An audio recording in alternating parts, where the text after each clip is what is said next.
I'm going to be making some simple and easy to make garage shop doors based around a torsion box design. These dual carriage doors are a temporary solution for us to close things up while we continue rebuilding our garage workshop.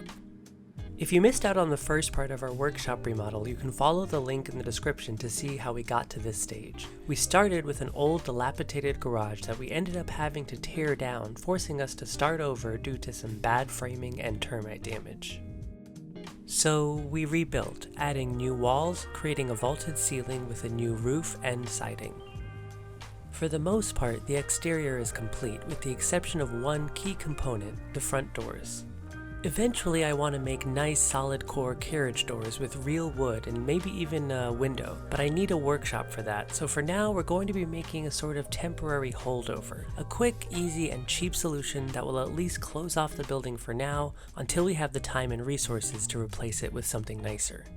Here's the rough plan. I'm going to be making two door slabs by building a frame with 3/4 inch thick wood cut down to about 1.5 inches and then adding an outside skin on either side.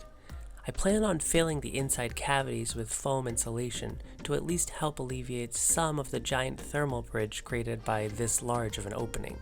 I want to try and prevent the doors from ending up too thick and heavy, so I'm going to be using a siding panel for the front that is 3/8 of an inch thick and a 1/4 inch thick plywood skin for the inside.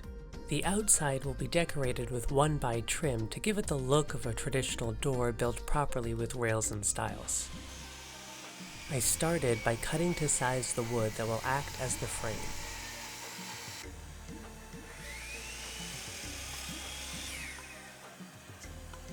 I'm going to be assembling the frame with floating tenons using my domino tool, but this can also be done with pocket hole screws, which I was planning to use at first, but I don't exactly trust I'll be able to nail the fit of the doors in the opening on this big of a build, so I'm trying to avoid using screws in order to keep at least the frame metal free, so it's easier to cut down later if I need to adjust the fit of the doors when it comes time to install.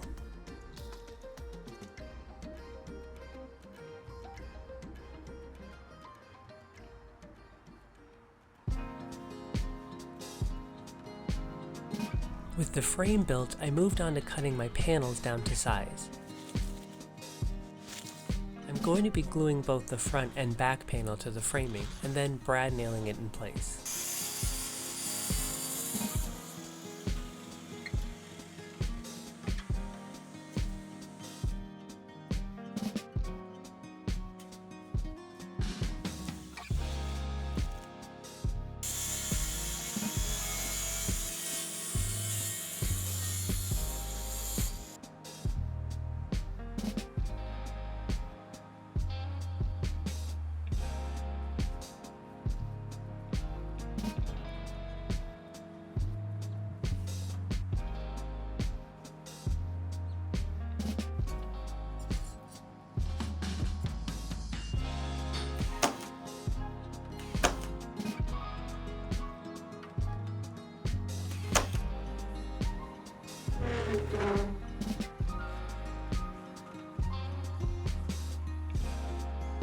For the insulation layer, I went with this 1-inch thick foam board. It unfortunately has a pretty low R value, but it should at least be better than nothing. Going any thicker with the insulation would have meant a much thicker door, which I was trying to avoid.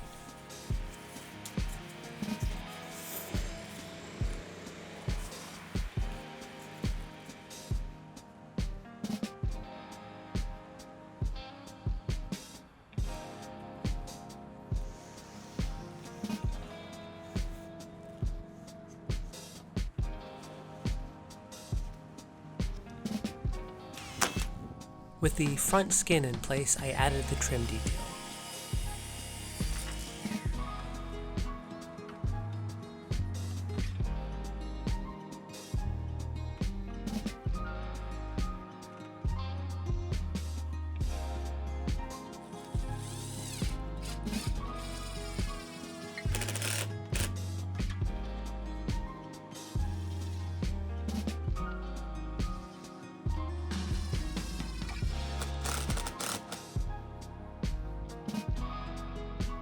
In order to mortise out the slot for the hinges to sit in the door jamb, I made this extremely rudimentary jig to guide my router.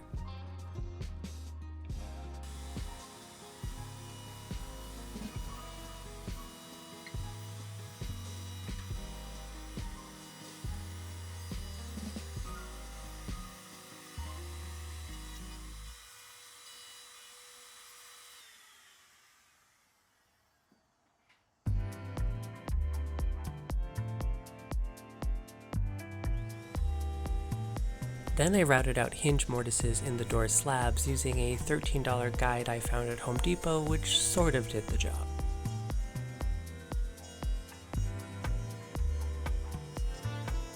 Before finishing, we decided to test fit the doors so I could make any adjustments before painting. I did end up needing to cut out about a blade's width from one of the slabs to get them to fit together better, but it was luckily a very minor adjustment. Then I primed and painted each slab. Just a quick note about finishing here, I built these doors with plywood and pine and in general materials that won't stand up well outside without some help. So if you're doing something similar, I highly advise to take your time and seal the slabs well. I went with 1 coat of primer and 2 layers of exterior paint, followed by 2 layers of polyurethane to act as a top coat. All of that might not have been totally necessary considering these are just temporary doors that will be replaced in time, but the way things have gone on our house projects, temporary can mean 2 years before you know it. So I want to make sure these hold up for at least a couple of years if needed.